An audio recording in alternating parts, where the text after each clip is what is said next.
In this video, I'm going to be talking about a company that I do feel has the potential to be a long-term gem for investors, but it's a company right now that is going through a bit of headwinds that are completely out of its control. And what this has done has created an opportunity from a valuation perspective to accumulate shares of a company that is not necessarily that popular right now due to the fact it is struggling, but still the underlying business is intact and the long-term tailwinds for a company like this are certainly there. In this week's bull versus bear case, I'm going to be going over Boyd Group Services. I'm going to be providing a lot of industry data and some very key elements on the company's decline in sales right now, but how that is not necessarily a bad thing. In fact, at the end of the video, I'm going to highlight how the decline is not as bad as you think. And I'm going to be going over the bull case, the bear case, and my overall thoughts for this company. I do hold it. And as always, if you're interested in my top 4 holdings, they're down in the description below. I explain my thesis, my overall risks, and my overall thoughts on my top holdings and allocations in my portfolio. I do own Boyd. You can see whether or not it is a top 4 position in my portfolio down below. It just takes a few seconds. And as always, like the video, subscribe to the channel, and comment down below and let me know what company you want me to cover next. Boyd has been a very popular demand as of late because the company is up around 17% since posting earnings, and it's been a company that I've talked about on the channel before, but let's dive right into it. So what exactly is Boyd Group Services? Well, they are a auto body and collision company in North America. Now, this is a Canadian listed ticker, but this is primarily a US operator, which is why I always tell people just because you own Canadian stocks does not necessarily mean you are exposed to the Canadian economy. This is a U.S. player. Over 92% of its operations come from the United States, and you can see by the chart here, it only has around 46 Boyd locations, which are the ones located in Canada, where it has over, I think, 950-ish in the United States via something like Gerber Collision, which is its primary operator in the United States. Over the last 10 years, Boyd has grown free cash flow per share by 364%. It has grown free cash flow per share at a faster pace than a company like Microsoft, a company like Apple, a lot of the popular US tech names. But some headwinds that have come up with the company over the last few years have actually led it to struggle a bit, and that free cash flow growth rate has slowed. But I do believe that these headwinds are temporary. So main strategy of the business is to acquire mom and pop collision shops or even multi-service operator collision shops. And what it is going to do is take those collision shops, brand them under Boyd, under Gerber. It's going to take the inefficiency of those smaller shops due to it being a larger scale operator. It's going to be able to improve those margins, merge it into the fold, and ultimately have those collision shops generate a very small portion of overall profit growth, but because it acquires so many, it is kind of amplified over the years. And as you can see, I'll show you a chart of its total stores. They've gone from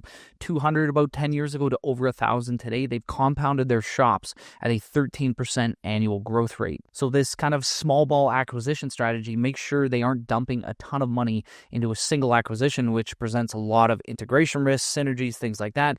Instead, it makes very small plays, but a lot of small plays. So let's get into the first bull case, which would be market share. So Boyd is the number 2 player in the space. It's the second largest collision repair shop in North America, yet it generates just 6% of the total revenue. So it has a 6% market share, and it is the second largest player in the space. It's one of the more fragmented markets I've seen out of publicly traded companies. And if we think of the company having 1,000 shops, while there is over 30,000 locations in North America, there is, I wouldn't say an infinite amount of runway, but a substantial amount of runway for this company to continue to make acquisitions, which will ultimately fuel growth. A lot of these heavy acquisition plays, one of the main risks is that they eventually run out of opportunities.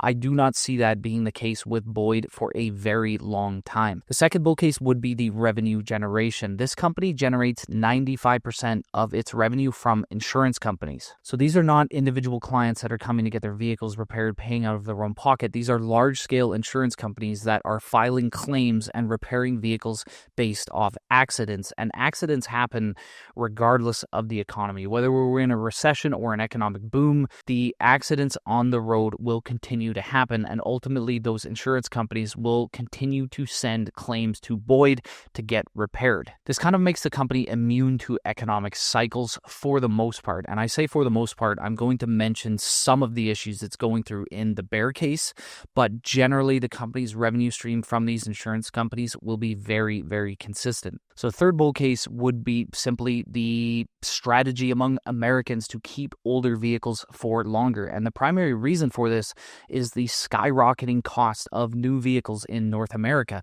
I actually had to recently purchase an SUV, a used SUV, and the dollar amount was mind-blowing to me, and that has just continued to accelerate over the years. So more people are choosing to keep older cars and to repair older cars versus ditch them and buy a new vehicle. This creates a large long-term demand when it comes to overall repairs. And in addition to this, when new vehicle prices rise, used vehicle prices typically come with them because people do not want to buy a used vehicle, so they shop that used vehicle market.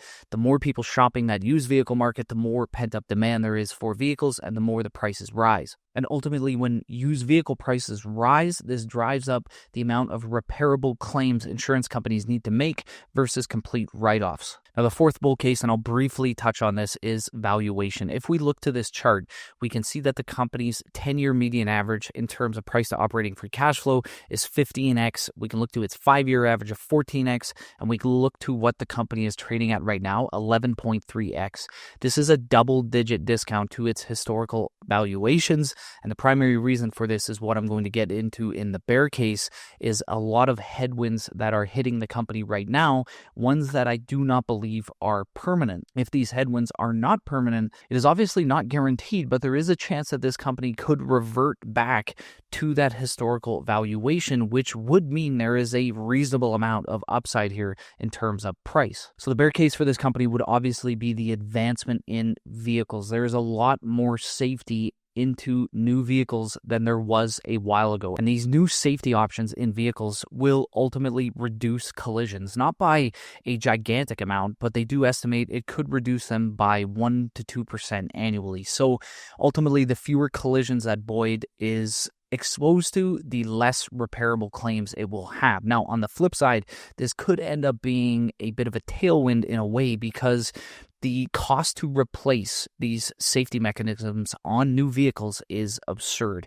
They are very expensive, and ultimately, the more revenue Boyd can generate from higher repairs, the higher the margins, and ultimately the higher the profits for the company. But the reduction in collisions is definitely something you need to take into consideration over the long term, but I don't expect this to have a material impact on the company for 10 to 20 years. Now, the second bull case is the economic environment. Yes, I did say it was largely immune to it, but penny pinching consumers is definitely having an impact. Is because insurance payments are so high at this point in time. A lot of consumers who don't have a lot of money are raising their deductibles, because obviously when you raise your deductible, you lower your current premium. So a situation prior to COVID, prior to when insurance prices were crazy, you might have had a $250 deductible, and if you had a $2,000 claim, you'd probably put that through insurance. You're still getting $1,750 in, repairs that you don't have to pay. However, right now, a lot of consumers are raising their deductibles to $1,000, $1,500, things like that, in order to offset the costs.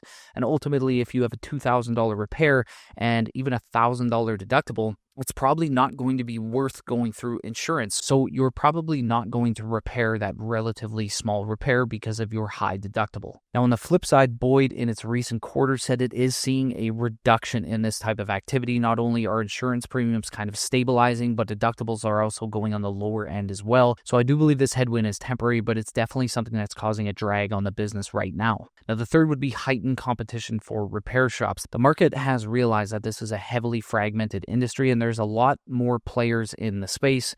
When we think of private equity firms, even when we think of dealerships and insurance companies, a lot of insurance companies are starting to realize they can kind of cut out the middleman and start doing these repairs by themselves. And ultimately, what that leads to is Boyd having to pay more to acquire shops because there's more competition to acquire those shops. You could say that over the last 20 years, from the early 2000s leading up to the pandemic, Boyd has been able to grab a lot of low-hanging fruit due to there not being a lot of competition in the industry. This has definitely changed, which is going to make it more difficult for Boyd to acquire shops at the severely discounted prices that it used to and ultimately generate long-term returns from those shops.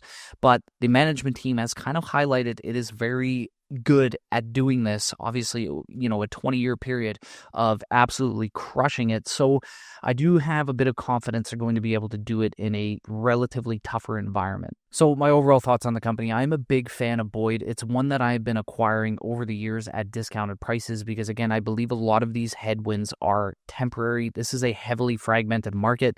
I love growth by acquisition companies, especially the smaller ball acquisition companies that don't dish out a ton of capital. This is why I'm a big fan of something like Waste Connections, who makes multitude of tinier acquisitions. Constellation Software, same situation. We can look to Alimentation Couche-Tard. A lot of these companies have done this smaller acquisition strategy very, very well. But the one thing that Boyd has over all of those companies that I just mentioned is the market is a lot more fragmented. There's a ton more room in this space. And the final interesting thing I will mention is the company is reporting a decline in same-store sales of around, I believe it's 2.2%.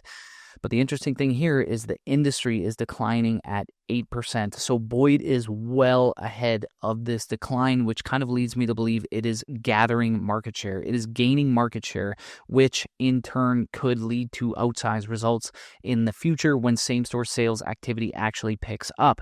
And the most interesting thing on the conference call over the last while here is that the company mentioned that in the third quarter thus far, we're relatively early into the third quarter, but has actually seen same-store sales turn positive. And I think this was one of the main drivers to the fact that the company is up, 17% over the last few weeks or so. I do believe that a lot of investors are waiting for the environment to change for a company like this before accumulating. I tend to do the contrarian side of things. I tend to accumulate it when the situation is the worst, if I have a lot of confidence in the company being able to turn things around.